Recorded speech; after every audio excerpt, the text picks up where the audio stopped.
Welcome to Another Triathlon Podcast, the podcast that brings the electrifying world of triathlons right into your headphones. Journey into captivating conversations, share the excitement of race recaps, enjoy the humor only a triathlete would understand, and join us as we debunk myths and bring you the bare, thrilling truths of the triathlon world. So feel your heart pound, breathe in anticipation, and get ready to dive into the world of triathlon. This is Another Triathlon Podcast. Enjoy the ride. And we're back again with Another Triathlon Podcast brought to you by Mana Apparel. We're going to dive in this week and geek out a little bit on the T100 with the Grand Final coming up in Dubai this weekend. The race we've been waiting for with this whole season-long narrative. We're going to see how it all ties up at the end of the day here.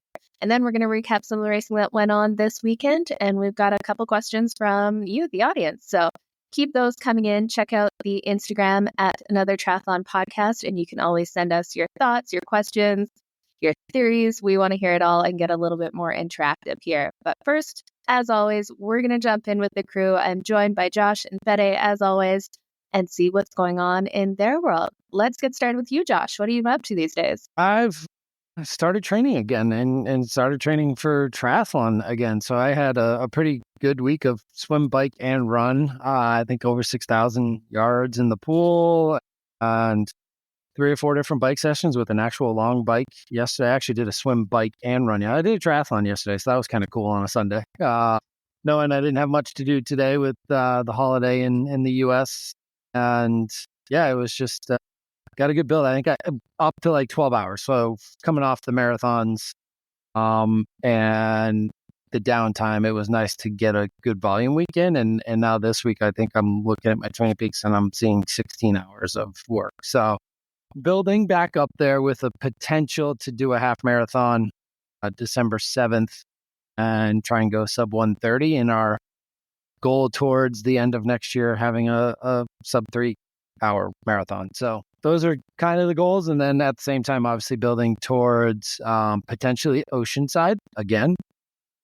We'll see. Now that that's a team race for Mana, it's kind of become an annual thing, and didn't know if I was going to put that on the calendar this year, but that might be a case. But the big goal is going to be Oregon sub 5. So that's always at the back of the mind. And I think the bike needs to come around a little bit. So we're going to be spending a lot of time in the saddle. Hey, it makes some sense after the big run focus there and crushing the marathon. Now it's time to get a bit of those bike legs back. Bike legs and just comfortable in the water. I think when I swim a lot, my swimming just changes, and getting out of the water, even with a lower heart rate, would be nice.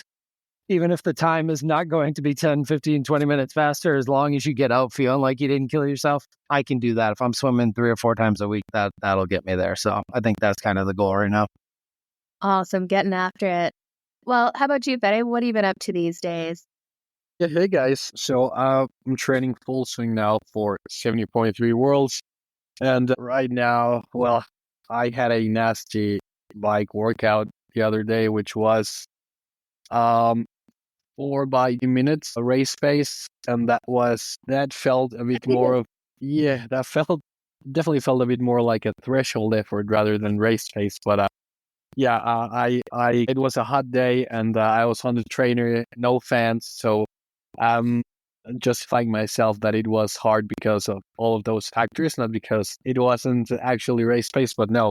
It's been going well, been swimming a lot with paddles because, being from a warmer country, I don't normally get to swim in a wetsuit. Getting a lot of strength work with the paddles to simulate the tiredness on the shoulders and the arms. Yeah. Happy, excited, and let's see how fit I can get before the race comes. Awesome. Love to hear that you're back and kind of back in full swing racing towards race day. Yeah, it's been a long time coming, and just probably some of our listeners know, but this has been a long wait for 70.3 Worlds in New Zealand, because back in the day we were supposed to have it back in 2020, and then of course the world shut down. And they just pushed it 4 years. So it's amazing. I was just going over my, when you qualify for Worlds, they give you this token. And I just found the 2020 New Zealand 70.3 world's coin. And it was just a bit surreal that it's been such a long time coming. And I bumped up age group in that time. So yeah, it's going to be fun. I guess it's probably been 5 years since you qualified. I've got the same up in my off. Like, wow, like 5 years. That's a whole age category. Exactly. Imagine, 2 St. George, 1 Finland. So yeah, crazy. Much are you enjoying the paddle work and kind of what you're feeling like coming out of that? Because I know I've been doing a lot of paddle work, and man, on top of like the last one, like wearing a wetsuit and doing paddle work, my arms were feeling it. Oh, I love the paddle work. I mean, being not a fast swimmer, anytime I feel quick in the pool, it's just an amazing day for me. So I just like doing the 200, 400s with paddles. And then if I add fins on top of that, I just feel like a fish. And then, of course, reality comes back when I take everything off and I feel like the water is maple syrup. So those forearms aren't pulling the way they were. Exactly, yeah. But no, the purpose of the session is to get a bit more strength, like you said, Josh, rather than speed.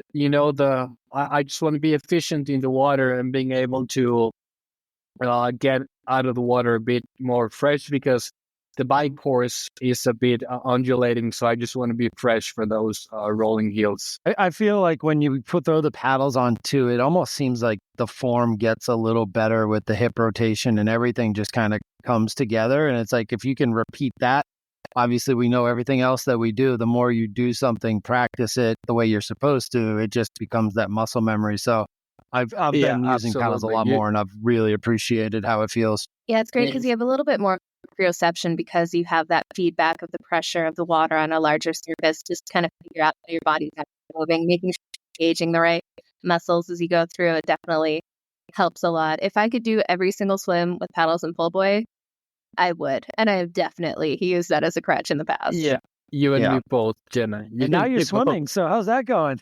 Yeah, starting to swim again over here. I just signed up to a new pool, which is actually my old pool that I joined my first ever triathlon club back in 2015 when I moved back to Calgary. And it was the sports center kind of near downtown. And that was the first time I really trained with another group or tried any kind of real structured swimming programs and stuff. And ended up going to a local pool that was very, very pretty once it was built. But now this old pool is about 800 meters from my office. So I have zero excuses not to swim at this point. It takes less than 10 minutes to get from my office to the pool walking. No excuse. I'm sure I'll find some along the way, but I don't actually have any now. Went there, signed up today, got in my third swim since Kona last year. And I don't remember swimming being so hard. But definitely, it's swimming-ish. It's funny. The paces aren't that much slower. It's just everything hurts and aches, and I have zero endurance. Yeah. So the first definitely 200, the motivation has got to come around. I think it was actually long enough out of the water that I'm looking forward to the swims at this point, which is a good thing. It only took a year out of the water to get to that point, but we're there.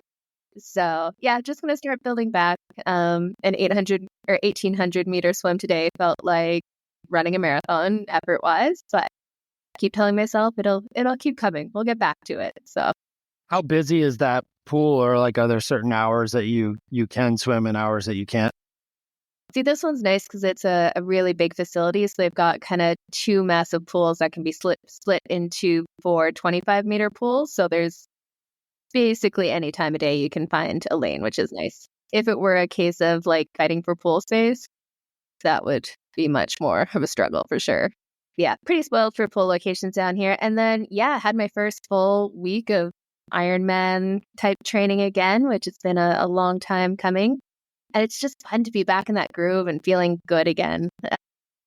I didn't quite follow the 10% rule again, which sure no one will be. I saw your long run. I was like, that's some volume. When's this Ironman? Yeah. I mean, a year off Ironman training, April feels very soon. But went from about a 10-hour week last week to tell me if you would have trained for 2 more minutes. 19 hours and 58 minutes last week. Would you guys have gone and done something for 2 minutes to make it 20 hours? And maybe one of those stretches counted as yoga or something. Yeah, like a Pilates session or something. There we go. I debated for a second, and then I'm like, nah, it's Sunday. I'm tired and hungry. I'm gonna go get some food instead. Hey, I did some yard work and my whoop's gone off crazy today. I'm like, well, I'm already at a TSS higher than I was supposed to be for my workout today. I was like, oh, There you go. It's cross training. It's all good Yeah. cross training. yeah. Yeah. But no, coming back, a lot of aerobic volume. I had 0 intensity last week. So just kind of building back that base and getting back into it. It won't always be 20-hour weeks, but this week I just happen to have the time to be able to do that comfortably. So I was like, well, may as well just jump all in and go for it. But there's nothing better than in that groove and everything's just feeling good and coming, and it makes me excited. It's funny how like, well, of course, Gianna, you've been doing duathlons all year long and shorter stuff and all of that. But I just wanted to touch on the fact that it's amazing how much or how quickly the body responds to training after you've been doing this for so long. It's like, of course, it feels a bit difficult and paces are a bit weird, but it's just a matter of weeks to bounce back and to get back on the fitness level that you were, that the body remembers. And it's amazing how we just say, oh yeah, I just did a 20-hour week, no pressure. And but yeah, it's just amazing to me how we forget sometimes as triathletes how incredible our bodies respond. Like, it's not like if we focused on short course for a year, it's not that our long course strength and endurance is completely lost. Of course, it's going to take a bit of an adaptation process, but the body bounces back very quickly, and it's way quicker than if we were picking it up from scratch. Yeah, absolutely. And I think sometimes we get caught up in our own little echo chamber because, triathlon coach, talk to you guys all the time and in a bunch of triathlon chats. So you can say something like, oh, I just had a 2-hour bike ride today, and that is nothing big. But then you go talk to the general population, like, you rode your bike for 2 hours? Like, what is that, right? So it's a good point. It's good to take a step back sometimes and realize it's pretty cool what our bodies can do. And that has come from kind of years of putting the training and the work in, consistency. And it's good to appreciate that once in a while instead of think of what I used to be able to do. It's like, this is cool that I can do this right now. Yeah, it definitely, even just coming out of the run block this summer and fall, like back into this, not even a big week volume wise, but a big day, Sunday, was just kind of really cool to get back and like, wow, I could still go do a triathlon. I think I even sent my coach a text. I was like, so I just wanted to remind you I can be a triathlete still. So you got it. And that's why it's one of my favorite things working with new to triathlon triathletes, like coaching them to their first couple triathlons or when they take the step up in distance. There's just this enthusiasm and excitement, and they really appreciate so much more kind of that starting point and how far they come in the journey. It's really fun to kind of tap into that excitement again because, we can get kind of caught up in the day-to-day. It's just when it becomes just what you do, you kind of forget that excitement. And talking to newer athletes who are trying to go for their first, it's just such a different energy and perspective. And I love working with athletes like that. Yeah. And then to give them an idea, an understanding of why you're doing certain sessions too, just kind of keeps their minds going like, oh, this is why I'm doing this. And it's not like just another workout. Yeah, absolutely. Well, speaking of some athletes who, again, are a little bit faster than us, Fede, what did we have going on in the pro racing world this weekend? Yeah, so we had 70.3 Melbourne in Australia. It's now that Kona is over and 70.3 Worlds is on site, we're starting to see a bit of a shift in athletes and who's on the start lines and all of that. And this is, it's a very fast course. I mean, it was on the day very quick. And Australians dominated the race. We had a 1, 2, 3 from Australia taking the podium, and almost a 1, 2, 3 on the podium as well on the women's side. We just had a sweet in between two Aussies. But let's start with the girls. On the girls, we had Ellie Salthouse taking the win in 4:03. Then in second place from Sweden, we had Anna Bergsten, and in third place, Radka Kalfeld. And it was just an incredible racing. Anytime I see a run split from a woman under 120, I just go, wow.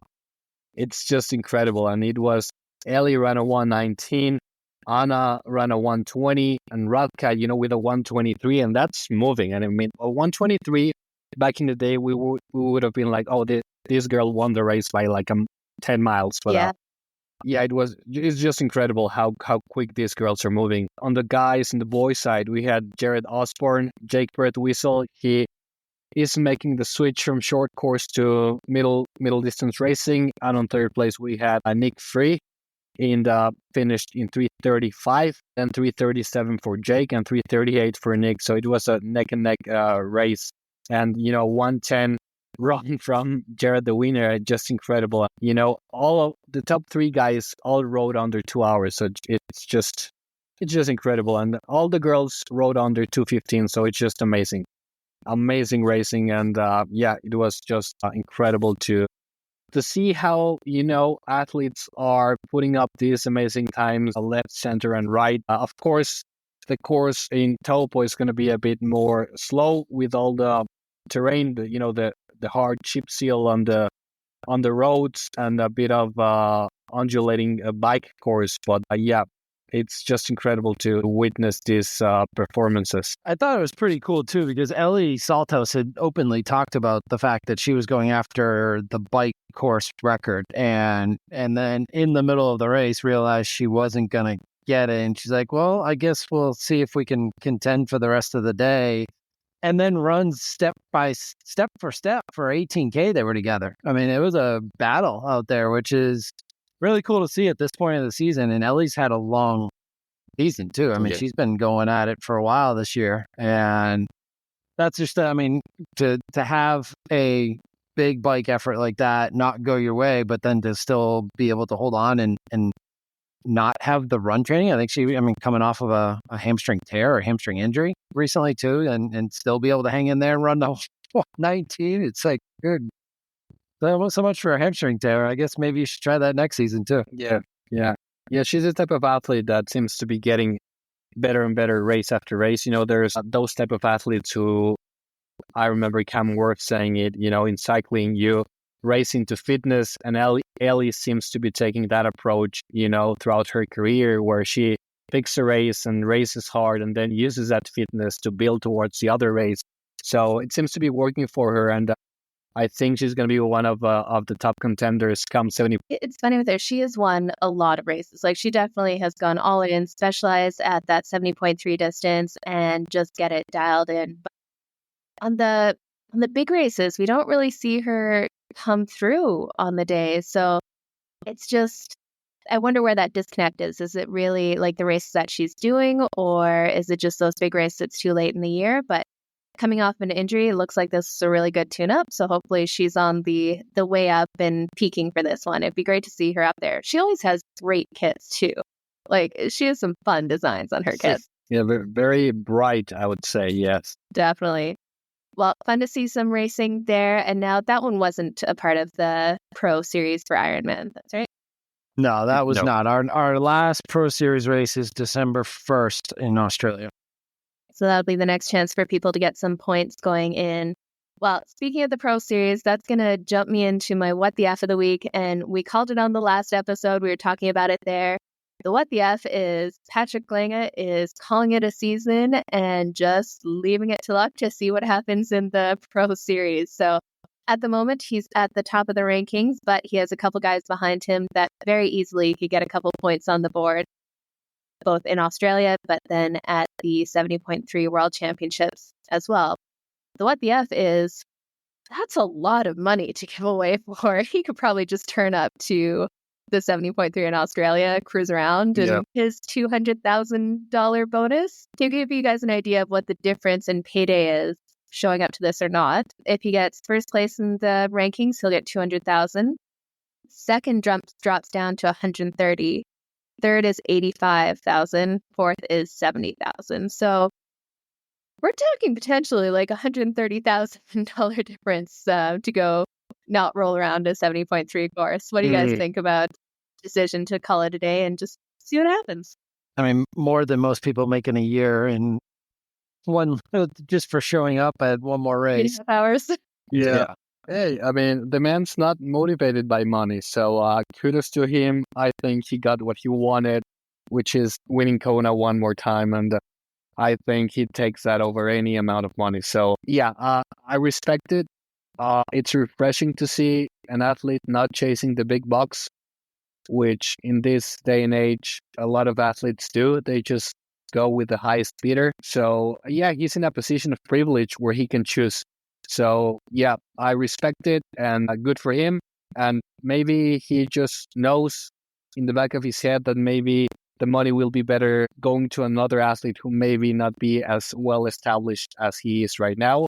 And that gives him a bit more time to rest and recover and reset mentally for Yeah, I mean, I think at 38 years old and now 3 Konas, he's also looking at maybe 2 more years to get to Kona for the 4th time and see what he can do at 40 years old. But he obviously just got a ton of money from sponsors and probably has another ton of sponsorship contracts coming his way for the next 2 years now because of what he did at Kona.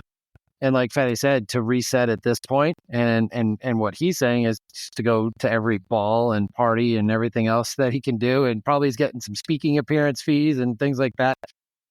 Yeah, $200 down to $130,000 is tough, or down to $70,000. But for him, he probably made all that money in the last couple of weeks, anyways, with some of the new contracts he's getting.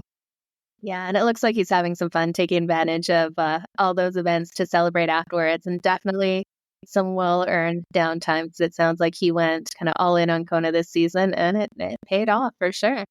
At that stage of your career, you just got to pick and choose the events that you go after, and not keep going after all these events to be mediocre at. And I think he had a mediocre Oceanside, he had a great Texas, and that kind of laid out his rest of his season on how he was going to plan event-wise. Yeah, and 73s don't seem to be his thing, say. No, those were check boxes for a lot of people this year, as we saw. I mean, but look what it's done. A lot of these good Ironman distance athletes at the top of the Pro Series racing were just checking 70.3s. They're not necessarily 70 point. And now it comes down to, how does Matthew Marquardt do in a 70.3? How does Christian Hogog do in a 70.3? But it's the full distance guys going all out. Can they stay close enough to the 70 point? Is really what it comes down to.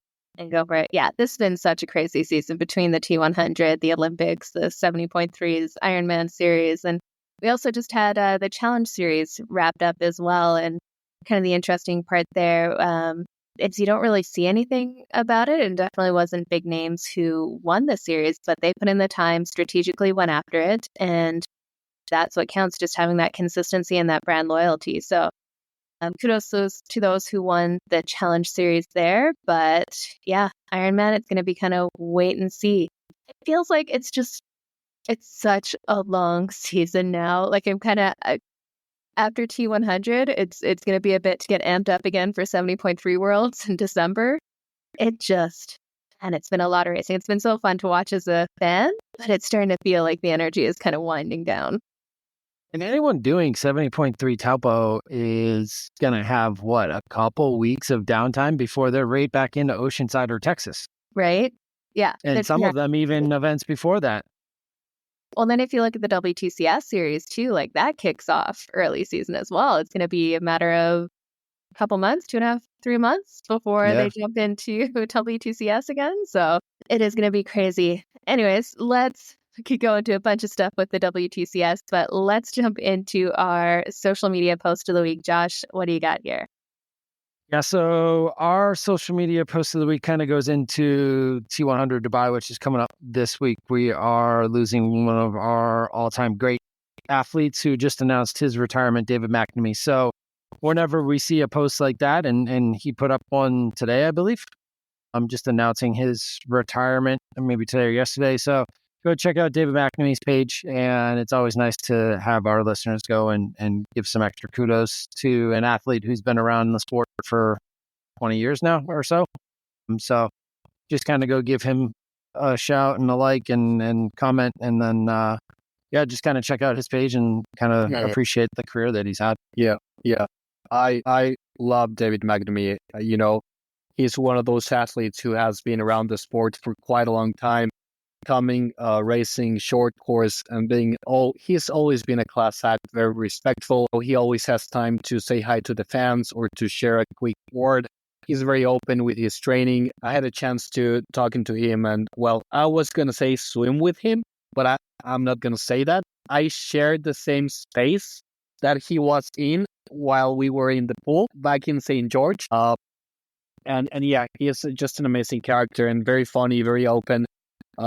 Just respect for his career, and he's done incredible things. A lot of people forget that he finished in the top 3 in Kona. He's a very quiet, humble guy. So yeah, nothing but respect towards David. And hats off to an incredible career. Yeah, he was always the one who would come up. No one's talking about him whatsoever, and he'd just keep ticking off podiums and you're just like, wait, what? But they don't call it again the next year. So yeah, he's definitely had a great career, given a lot back to the sport, and wish him all the best in whatever he does next. Maybe he dedicates himself into running these, balcony marathons now, like he did during the pandemic. Instead of the backyard marathon, it'll be the McNamee patio marathon. The McNamee. That takes some serious mental toughness. If you didn't see it during the pandemic, David McNamee had like a short balcony that he would just run back and forth, and he ended up pulling off a marathon doing that, which, that would take some mental toughness. Yeah. Speaking of running too, did you guys see the WTCS run finish in the women's race? I mean, holy... Talk about running pedigree, falling down in T1 or T2 and still coming back. What a run that was for Gwen.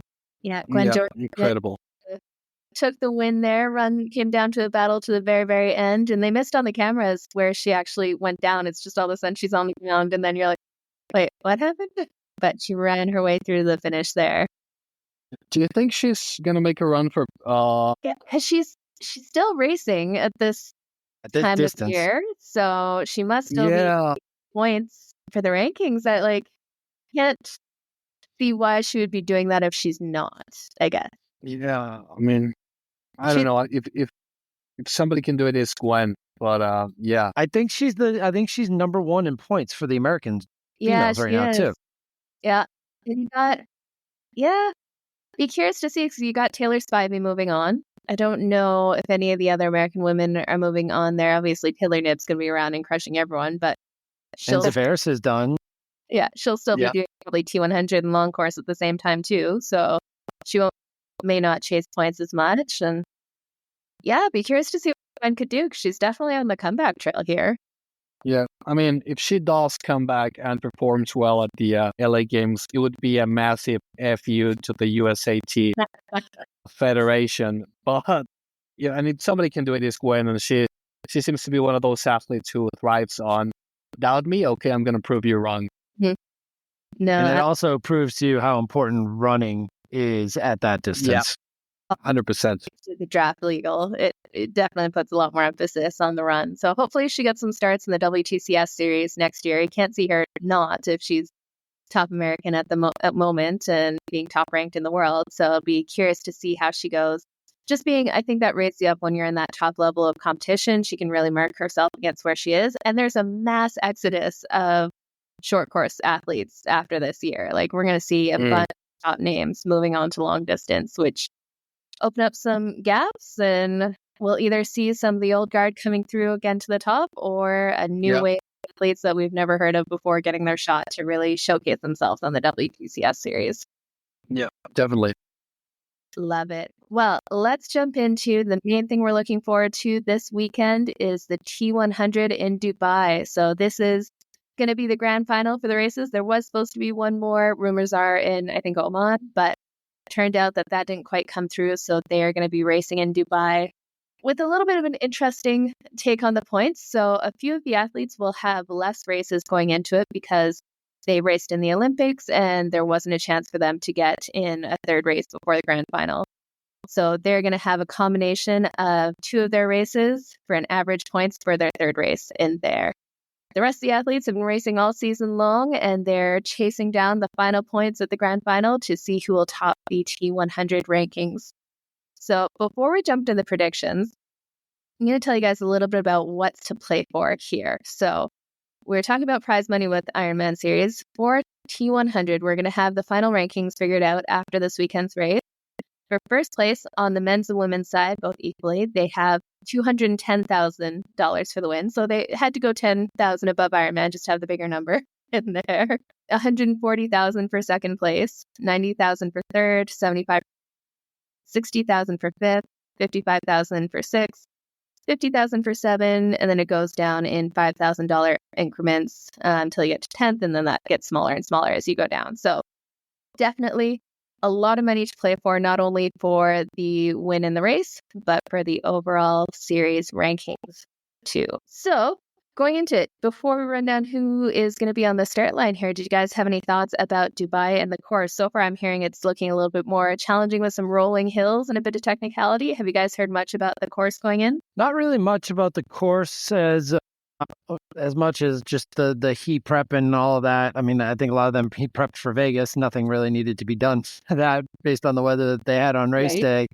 It's also interesting and you can see like there's not going to be, I don't think many of the Kona men are going to be a factor, but then you look at Laidlaw, he's somebody who could absolutely, I don't think Magnus will be, but I think Laidlaw could absolutely win this. I mean, look what he's done in London and other series, and there he is being buddy bunking up with Martin Van Riel, hanging out for the last week or so, and you look like you're having a blast.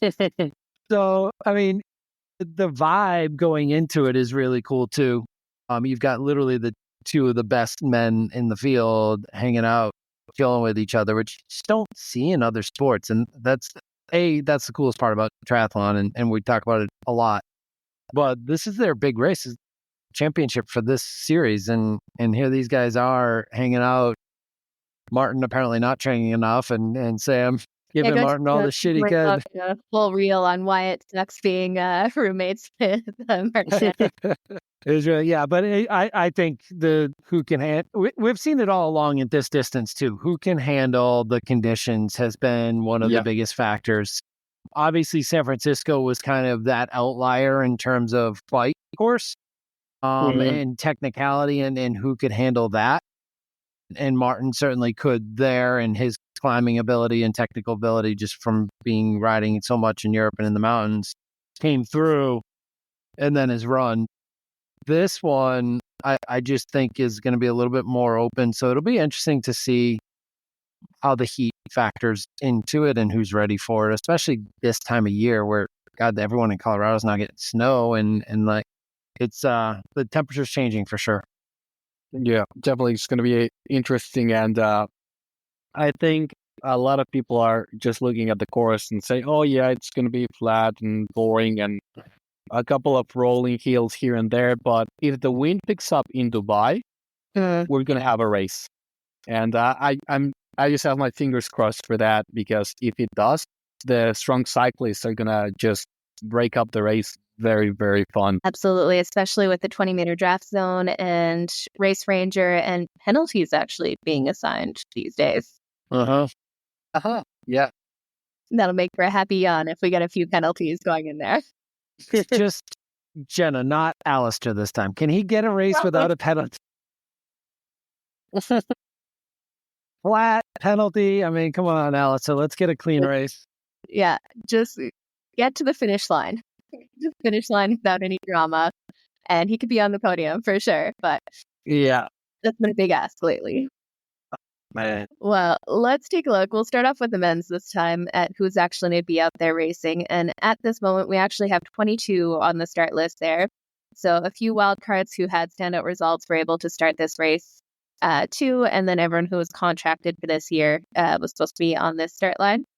So we've got Martin Van Riel, Magnus Dietlev, Kyle Smith, Sam Laidlaw, Sam Long, Yuri Kulin, Peter Hemrich, Matthias Margier, Rico Bogan, Alistair Brownlee, Frederick Punk, Daniel Backegaard, Jason West, Aaron Royal, Rudy Von Berg, David McNamee, Leon Chevalier, Clement Mignon, Ben Knut, Bradley Weiss, and Max Newman. And really, there's a few names on there that were racing in Kona just not too long ago. No, and look where they are, though, interestingly enough. Most of them are in that bottom half of the rankings for the T100. And you can see those are some of the older athletes who focused on Kona a little bit more than they did the T100 this year. Now that I'm looking at this is the first time I'm actually seeing it. It's like Kona and bottom of T100.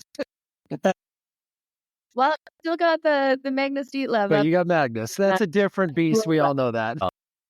You got to wonder how they recover. Like Magnus Dietlev and Sam Laidlow, though, they both were cooked at the end of Kona. They didn't cross that finish line jumping around like Patrick Lange. They were done. And those Kona conditions, they can just sap you and take some, not only like physically out of you, but mentally when you go to the well, that's harder to recover from, especially after a long season. Yeah, I was just going to say and touch on that once you get some sort of heat exhaustion happen to you while racing, it can happen more often than not. Like once you hit that threshold, I don't know what happens to the body, but it's oftentimes athletes who suffered one, they most likely are going to suffer a couple more during their career. Yeah, it's going to be interesting. The thing with Laidlow is it's hard for him to back off because he's going to be leading coming out of the water. And he's like, well, I got a chance. Let's see how far I can go. That's some good motivation. That definitely is. Yeah. I mean, Fast all day. But, I mean, he could get out of the water with guys like Kyle Smith, Martin Van Riel, Aaron Royal.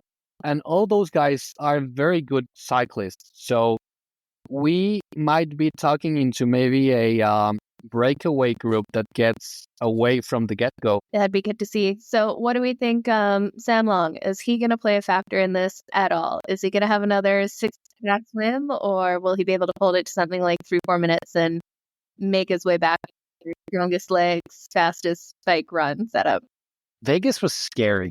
Like, and he's said it in a couple of his YouTubes and so like he was embarrassed by that swim and where he was coming out and like looking over his shoulder. It was like whiplash trying to find where the guys were who had already gone back in the Aussie exit. So I just can't see it until that swim gets better because the swim only got worse throughout the year. And that's the part that scares me with the level of talent in this field every race all year. Plus you add into it now the guys going for the season series and people finishing out their year.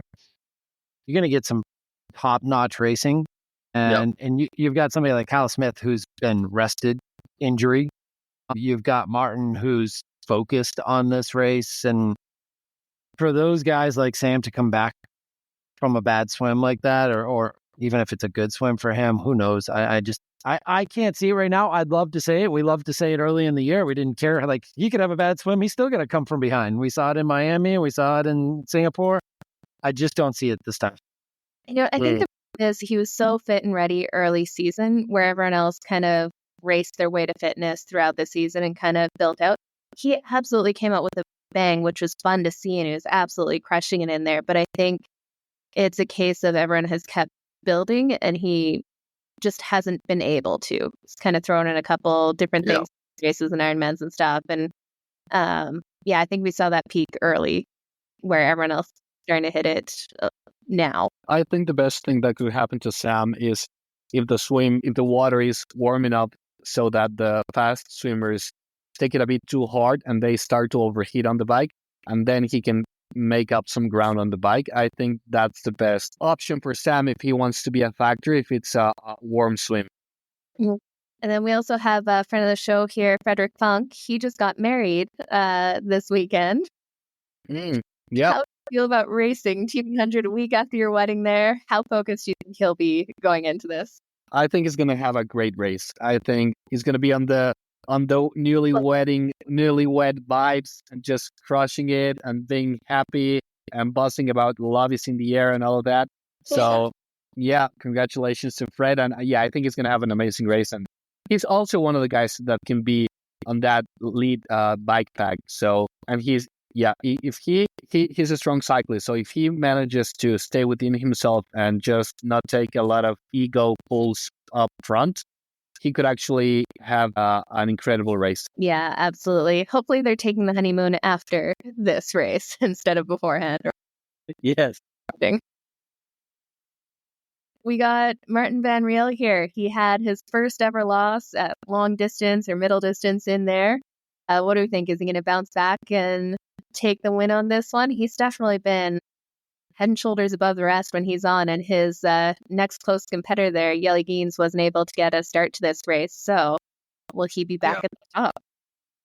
And he likes Dubai, so he's done the 70.3 over there, and he's excel over there. So I think he knows what he is going to deal with, and if there's somebody that is going to take advantage of the hard conditions, if the wind picks up, it's going to be him. So yeah, definitely a big favorite. Yeah, I feel the same way. Without Jelle getting a start spot from the T100 just because he only had that one event, I think if he had had 2 or 3, we would have been seeing him here, just based off of their rules that they had. So without that, again, I think it's going to be Martin, Kyle, and maybe Laidlow. I don't think Matisse will be there on the bike, but I just don't think he's got the run to stay with those guys, especially focused on a race like this, like the way they are. Man, it'd be a big surprise to see Jason West have another big day the way he had in Vegas and kind of continue that progression too. So I think he's one that I would be watching come from the back. Like I think his swim has come around, his bike has come around, and we all know, wow, now from Vegas to Dubai, he's had a little bit more run time to actually get those legs going again too. So I think Jason West could be somebody coming from the back that those guys would have to be concerned about, which is crazy to say after the season he's had. I know, right? It's really, we're seeing a lot of that with such a long season. You can actually go through a real downtime or a serious injury and then be able to build back by this time of year. Because really, it started in March. Like, this has been a hell of a long season. So people are going through whole injury cycles and back to full fitness, which is absolutely insane. Yeah, curious to see. I'm really curious to see how Sam Laidlow does after that. And then Alistair Brownlee, are we going to see him have a solid race without dramas and get a result in there? I mean, hopefully everybody's rooting for Ali just to have one of the races we know he is capable of. I just hope he can. I don't know.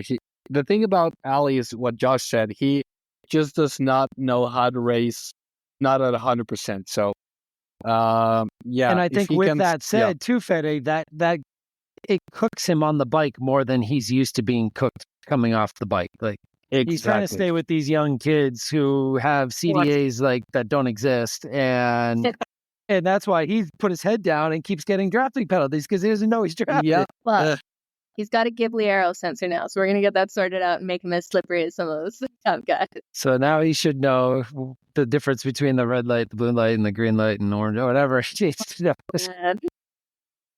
No, hopefully he has a good one in there. Okay, so let's go through some picks here. Well, who's going to get Martin? Who are we going to start with? How about Fede? Who is going to beat Martin would be the question. Because, again, I think we're all going with Martin across the board in terms of... If we didn't have the Kona factor, then it's an open discussion. But I think it's a Martin who can beat him. Yeah, same. What do you think, Josh? Who's going to beat him on the day? Man, it would be nice to see Kyle Smith come back and get some San Francisco revenge. And I think we all know he's got the capability to do that. Even with Martin's loss, I was still super impressed with the way he held on that run. And Jelle was having a day. Jelle was just like, I'm feeling good. Like he literally said, I felt good. And he's still tied his shoe. Stop, tied his shoe.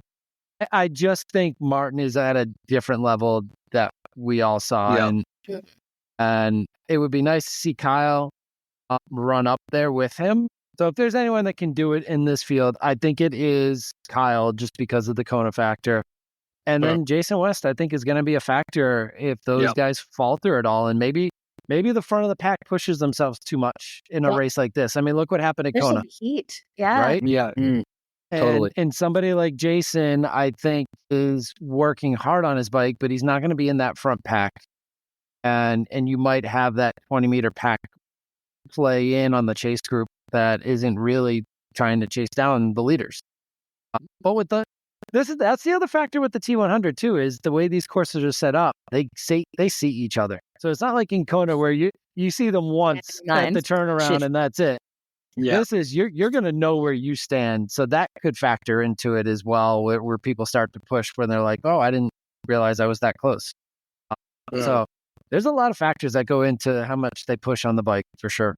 But Kyle Smith with Jason West doing a Jason West like he did last season, end of the season, kind of like, oh, where's this kid coming from? And all of a sudden we start talking about him going into next year. But how about you, Fede? Who do you got for this one? Well, yeah, like we all agreed, I think Martin has it. But if not, man, it's a tough one. But I think it's going to be, like I said, a breakaway group from the get-go. And the guy that's probably going to come off the bike with the freshest set of legs is going to win. And I'm going to go ahead and pick... I'm going to go with Frederick Funk. I love it. Going off of the wedding vibes, happy and feeling good. Absolutely. Man, okay. Let's see here. I really... Different kind of taper. Now, how hard did they go on the wedding night drinks-wise? That's the question. How much champagne is going That is the question. And then the travel afterwards. No, I think that's a good shout, though. Sometimes just when you're in that good, happy place in your life, like magical things happen on the race course. That's true. Well, if Fede's going with Freddie, that means you got to go with Alistair. Yeah, I mean... Go full circle in there. You know what? Let's do it. Alistair Brownlee, he's going to get it figured out here. Called him for the first race this season. Hasn't quite worked out yet, but not calling him didn't work either. So that's good. Alistair Brownlee, he's going to pull it all together this time and awesome. And surprise everyone. Love it. Or is it that we're saying Alistair winning would surprise people? Like, yeah, crazy world. A few years ago, it's crazy. And then you look at the start list and you're like, yeah, well, that's why. There's definitely some people who are very, very good. Like, it would be cool if T100 was around when he first made that transition from Olympic distance to middle distance. That would have been cool to see. Okay, let's move on to the women's side. We have definitely done a deep dive on the men, and there's been lots of stories there. But in this race, we have 21, unless they haven't taken... Let's see here. They haven't taken Chelsea off the PTO website yet. Okay. Looks like she's off of this one here. I kind of like how they have the World Triathlon lists on there as well. Those ones are always a lot more updated and clean, I find. Okay. In elite women, we have got Taylor Knibb, Ashleigh Gentle, India Lee, Imogen Simmons, Laura Phillip, Kat Matthews, Paula Finley, Lucy Byram, Julie Duran, Mara Jewett, Laura Duffy, Anne Haug, Taylor Stibey, Kaida Kboja, Laura Madsen, Kate Cran, Marjolaine Pierre, Marlene DeBauer, Didi Diedrichs, and Sarah Perez-Sala on the list here. So, again, a killer list going in here. And we've had, in the women's field this year, over the series, we've definitely had a lot more changes between pregnancies and retirements and dropping out of races and injuries. So, this list, we're a little less familiar with some of the names on here compared to the men's list, where we've had a little bit more of that consistency. But at the top, we've got some big names. Let's jump into a couple of these and talk a little bit about them. We'll start with Ashleigh Gentle, who until now is definitely known as the queen of the 100-kilometer distance. But this year, she's had a lot more competition with Taylor Knibb. And the queen of Noosa, don't forget. Queen of Noosa. And now, like, I want to say 12, but that could be... I think it was 11. Next year it'll be 12 or something like that. It's crazy. Absolutely insane. Absolutely dominating that race, which is awesome. But yeah, she was always noted like the best at this 100K distance. She's changed coaches. She's got a new competitor that has definitely made it more challenging with Taylor Knibb. And wasn't there in Las Vegas. So what do we think? How's she going to pull up in Dubai? I think she's going to have an amazing race. I think her not going to Vegas, she's just going to be fit and ready. And I think also, she's using this race as a tune-up race for 70.3 Worlds. And in the back of my mind, I believe she wants to win everything, the T100 and 70.3 Worlds, and that would put her on a different category. So, yeah, I'm excited to watch this race, actually, because I think the girls' race is going to be way more tactical race than the men's. I think the men's is going to be a bit more straightforward, and there's going to be way more tactics on this race. I mean, I might be aging myself here, but I think we're going to need like a Tanya Harding, Nancy Kerrigan type situation in order for that. I mean, Taylor Knibb is in a different world, and I love watching Ash run from the back off the bike, and her and Tamara on their day can run anyone down, but I just can't see anyone taking Taylor off of her game. Taylor's having bad days in her mind and still blowing people away. But we haven't seen an Ash Gentle ready to go, full blow, new coach, all this stuff. So this is the race. We'll see. Yeah. I don't per se say she's looking ahead to 70.3 Worlds. I think this is her opportunity that she says, hey, I can compete with Taylor Knibb or not, and maybe we will see it. Maybe I'm wrong.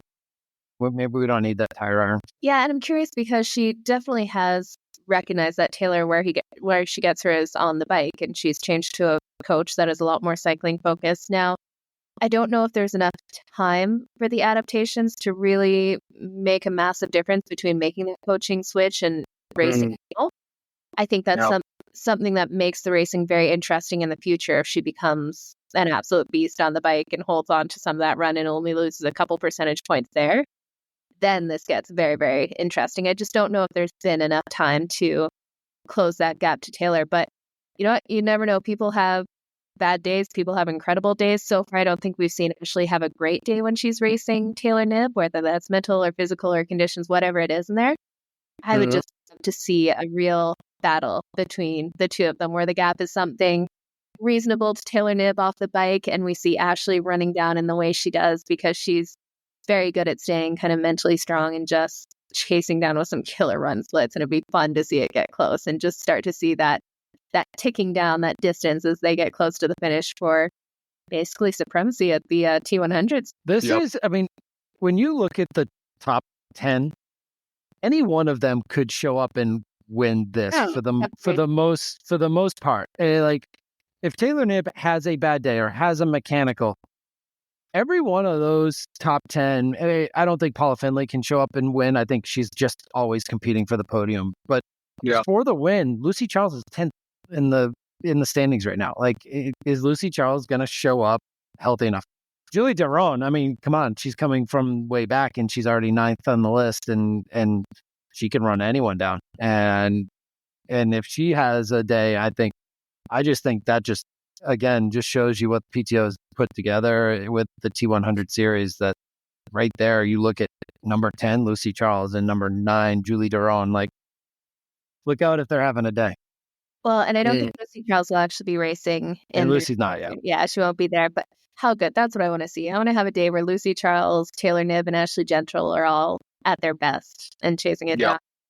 Be so good to see. And then you see someone like Kat Matthews. She's number 6 in this race here. She's number 2 in the Ironman Pro Series. Super consistent.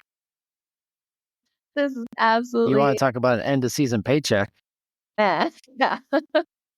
Definitely. Yeah, because she's likely going to win the Ironman Pro Series. And then to have a great day, what can she do at T100 ahead of 70.3 Worlds? Like, we've had a bit of a break in here. Be curious to see what she actually pulls up and does. She has enough time between the events to go full at this Dubai race. And then it really comes down to, okay, solidifying your season monetarily, because that's her only reason to be going after this race right now, because the Pro Series is really what she knows to win is a different story than finishing top 5. Well, another thing with this too, and we'll talk a little bit after we make the women's predictions here, but they're also fighting for contracts for next year. So we'll go a little bit more into that afterwards, but that definitely comes into play in these final races. We definitely have some other interesting names on here, like Flora Duffy. She got a little bit better in Las Vegas. She's going to have more time in that TT bike to get used to that position. What do you guys think she can do here on something? If it is a windy, hard day, might be a little bit more challenging on the TT bike, being new to it, but she's just so strong on the bike. Be curious to see how she goes. And she'll be off the front with Taylor Knibb and Sure. Taylor Spivey and whoever else comes out of the water up front with them as well. So, man, I kind of hope it's a windy day, and it just makes it a challenge for everyone. It's definitely going to be interesting to see how Taylor Spivey manages the horsepower up front, because she's a great bike rider and she's very good with her bike handling skills. But if you come out of the water with Taylor Knibb and Paula Finley and Flora Duffy, if your bike game is not there, you're gonna get spit up the back very quickly, and you're gonna be in no man's land or no woman's land for quite a bit of time. Yeah, and I think that's where we saw a lot of the Olympic distance athletes doing better at Las Vegas, is because it was such a punchy course. It was a lot similar to the racing they typically do, where it's up and down. They're out of the bars a lot more. They're having some punchier efforts, where the 70.3 and long distance athletes, they're just good at going down into aero and grinding through. So if they are spending a lot more time in that aero position and it's about a personal TT or just grinding away, I'm curious to see how they fold up to that now that they've got a little bit more time on the TT bike, or with the 20 meters, will that just kind of spit them out the back? Yeah, 100%. And we've got Anne Haug too. See how she'll pull up. She hasn't really been a factor in any of these. She got her win that she wanted for the year here, but I can't see her being too much of a factor in this race. Who else do we have? India Lee. Be cool to see her have another, especially if it is a hard bike course. She could definitely be someone who pulls through and has a solid day there too. Bookend the season, first race and last race for Indy, if that was the case. Wouldn't be bad to back end or bookmark this season like that. No. And we got the runners. We got Julie Duran and Tamara Jewett. We'll see who has some quick runs at the end of it, or if they overcook themselves on the bike to just survive. I feel like a lot of these races, there have been a lot of just survives after people destroy themselves on the bike, more so on the men's side, but I think we've seen a bit of it on the women's as well. Yeah. Okay, same deal. Who has a shot against Taylor Knibb will be the predictions this time, unless anyone is not picking Taylor Knibb for the win for any reason. No, she again, tire irons or mechanicals, that's about it. Yeah, that's about it. We don't know. Maybe someone goes all male 35 to 39 age group on there. And deep post. They all fall in that same Nancy Kerrigan, Tanya Harding category. Yeah, I truly believe that the person to challenge her going into next season is going to be Julie Duran. Yeah, I agree. And again, she's been Olympic focused and is still learning this, but has already started to close the gap faster than Flora and Taylor Spivey have. So I think Julie Duran actually has a chance to win this race in Dubai. I like that pick, but I think I'm going to go a little bit different direction. I think that Las Vegas course, just with the riding there, it was so much closer to what they're going to see at the Olympic distance. I think something where it is a little bit more head down and just grind away, some of those gaps are going to start to pull out a little bit more. I think Ash Gentle is going to be raring to go for this. I think she's going to have a little bit more confidence on the bike, just going with that bike focus, and be the one who tries to keep that gap a little bit closer to Taylor Knibb. Unless she goes all in on the bike and blows herself and then can't run. But I think she's the one who will contend for this. How about you, Fede? Awesome. Who got a shot? Well, I'm going to call this I don't want to use this word, but a redemption race for Annie Haug. She has had a bit of misfortunes with mechanicals and all of that. So I'm going to go ahead and pick Annie for the win. I think she's gonna stay within herself, and then she's just gonna come out of nowhere, and nobody's gonna be able to answer when she goes by Ashleigh, Julie, and Taylor on the run. She's gonna go past her. She's gonna take first place on kilometer 15 and a half, and then she's not gonna give it up. I like it. That would be fun to see her kind of run through and just shock everybody there. We didn't even mention the world champ either. So, I mean, Yeah. Sitting there, number 5 in the standings is our world champ in the Ironman distance. Who can run with anyone. It's absolutely crazy. Hey, Josh, do you have the current standings in front of you there? I do. So Taylor Knibb is way out in front in first. I don't have the scenarios that we saw thrown out there, but it was like Taylor Knibb, first or second, she wins the T100, no matter what. And then it was if she finishes third and Ash finishes first, then Ashleigh would win, I think was that next scenario. But right now it's Taylor Knibb in first, Ashleigh Gentle in second, Indy Lee in third, Imogen fourth, Flora Philp fifth, Kat sixth, Lucy Barham seventh, Paula Finley eighth, and Julie Derone ninth. And then it's Lucy Charles, Flora Duffy, Taylor Spivey. It is crazy. And even so, looking at this here, it's really close racing too. If you look at like 4th through 10th, there's 10 points separating 4th through 10th, which that could be anybody having a good day on there, really kind of cranking up the rankings and moving up there. And actually even go down to 11th. It's only 11 points. So it's definitely close racing. Taylor Knibb, she'd really have to, well, for her, falter insanely, not winning or getting second in there to not win the series in here. But and Lucy Charles not starting, like you said, is a factor in the future contracts too, especially in a Kona year on the female side.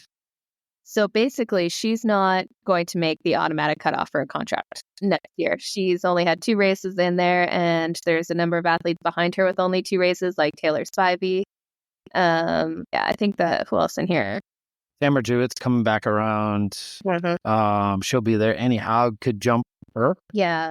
So really, it's so close right now. Yeah, so we can definitely have some changes in there with what it looks like at the moment. So this race is going to be for all the marbles, for sure. On the men's side, what does it look like for this series rankings? On the men's side, it is Martin Van Riel, Magnus Ditlev still in second, Kyle Smith third, Sam Laidlow fourth, Sam Long fifth.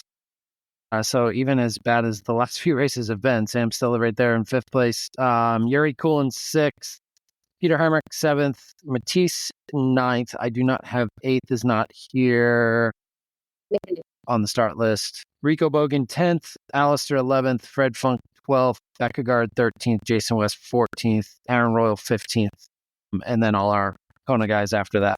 Yeah. So there's a huge, all of these guys are vying for those top automatic spots here too. And somebody like Jason West and Fred Funk and Alistair do they want to get a contract automatically next year or not? Yeah, so from 16th up, they've all done 3 races, and it really gets close in there, like, especially in the top few. So from 5th to 2nd, there's only 5 points difference in there. And so all of them at least have 3 races in there. So this will definitely be the determiner for a lot of them. That 10th place is going to be tight. If you look, Rico Bogan's in 10th with 57, Alistair's in 11th with 56. So like we were talking about, the other big thing is if people are going to get contracts for the T100 next year. And if you're wondering how you get a contract next year, is basically the first or the top 10 after the final will get automatic contracts for next year. So that's why we might see a lot of races within the races, just to make sure you either secure or slide in to that top 10 of the rankings. And then from there, it gets a little bit more discretionary. So 6 athletes will be selected based on the PTO rankings and stand-up performances from 2024, which could basically mean anything. If they want to have you in there or not, they can validate it if you've had a semi-decent race somewhere. And then they're going to choose 4 hotshot athletes who will be selected based on their ability to really make the racing exciting or have a big name. Let's be honest. 5e. Yeah, exactly. So we're going to see a lot of that. Georgia Taylor Brown, those guys. Yeah. Well, it'd be fun if we saw I think we'll see a lot of those Olympic distance athletes, because they won't have the world rankings in there. Seeing some like a Hayden Wild or an Alex Yu would be fun to see how they do. But that'll definitely shake up the racing a lot. And that's what I'm really excited about, is to see how these Olympic distance athletes, once they get some time on the TT, really show up to this T100 series. So basically, this one will be, I figured out who the name was that was missing, and I totally forgot about the accident before the last race, was Mika Nuke. Yeah. And so he's 8th in the rankings. And it's like, that's borderline getting jumped this week if other people jump in. And but Mika kind of stuck to the T100. He was pretty loyal to the T100 this year. So that's a name that maybe they throw a contract to if he falls outside the guarantee. Yeah, he will. He will get a contract. As well as Lucy. I think Lucy Charles is getting a contract no matter what. Oh, yeah. She'll definitely be within either a hot shot or the discretionary had standout performances in there. And I think that counts for a lot when we had so many athletes who were kind of blasé about it or saying Ironman's the focus. I'm just kind of doing the T100. I'm actually surprised there's not more discretion in there saying that the top 10 get a spot when some of those athletes have basically said they're just participating to train up for Ironman. Well, this will be our first idea of how the T100 is going to handle this going forward. And they're going to continue to change the rankings and the rulings and how they hand out the contracts. But we're going to see the Kona factor play in this year because they saw how it impacted them this year with the men. And Lucy Charles is not going to be on that guaranteed contract list. Do they offer her a contract or does she turn it down? And we'll see how that plays out. I can't imagine she turns down a contract, but maybe she does, and Kona is that big to her. And we saw that from a few athletes, like someone like Fenella Langridge. She turned down the contract to chase the Ironman Pro Series, and that, isn't going to pay off for her the way she wanted. That would be a hard one to shut down guaranteed money, which is unfortunate. But yeah, curious to see if we have too many people do it. It's going to be, with the women's field, there is slightly less depth. So when you see something like a Kona that is still such a big draw from a sponsor perspective, visibility perspective, we're definitely going to see a lot more conflicts there, we'll say. Well, yeah, I agree. I think it's all going to, it'll all play itself out this weekend, which will be fun to watch. And I think the sponsors are always going to be Kona heavy and Nice heavy and Ironman distance heavy. But I believe that gap is going to close a little bit with the visibility these T100 athletes are getting.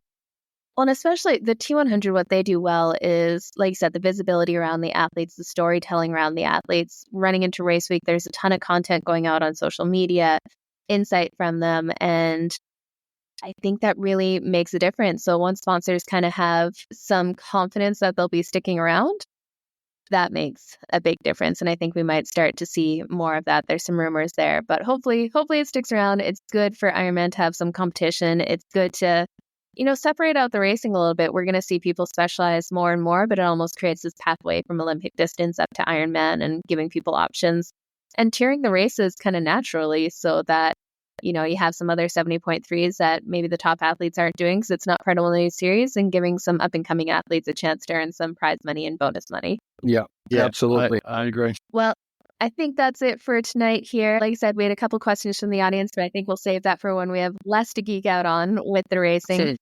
Keep those coming. If you haven't already, go follow us on Instagram at Another Triathlon Podcast, and you can send in any insights, any thoughts, any gossip to that, and we will definitely be diving into more questions from the audience. We've got experienced coaches here, so we will be around to answer your questions as well. And I know there's always a few in the off season because it's kind of that wonky in between time, we'll say.